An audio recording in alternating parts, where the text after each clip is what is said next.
નમસ્કાર મિત્રો, अपना मिजाज न्यूज़ थी हूँ संजय जानी। अत्यारे हूँ छूँ कड़ीना भीमनाथ तळाव पर के ज्यां पूर्व नायब मुख्यमंत्रीना हस्ते आ तळावनुं ब्यूटिफिकेशन, बोटिंग अने म्यूजिकल फुवारा नाखीने आ तळावने सुशोभित करवामां आव्युं हतुं। परंतु वर्षों पछी आ तळावनी हालत जोता अहीं आगळ जे तळावनी अंदर પાંદડીઓ ઉગી નીકળી છે, તળાવના કિનારે કોઈ આવતું નથી, કોઈ સુવિધા અહીં આગળ નથી।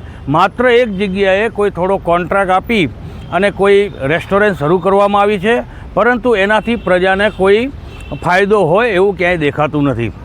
તળાવ પાછળ કરોડો રૂપિયાનો ખર્ચ કર્યા પછી પણ અહીં આગળ લોકોને જોઈતી સુવિધા મળતી નથી। મારી પાછળ જે તમે જે દ્રશ્ય જુઓ છો એ તળાવની અંદર જે પાંદડી ઉગી નીકળી છે એ પાંદડીના કારણે અહીં મચ્છરનો ઉપદ્રવ થાય છે।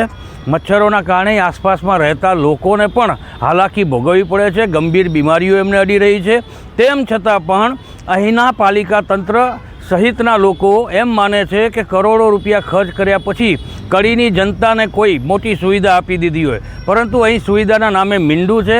ના તો તમને આ તળાવની અંદર ક્યાંય બોટિંગ જોવા મળે છે, ના મ્યુઝિકલ ફુવારા જોવા મળે છે, કે ના તો તમને અહીં આગળ ટહેલવા માટેની કોઈ સુવ્યવસ્થિત વ્યવસ્થા ઊભી થયેલી જોવા મળી રહી છે।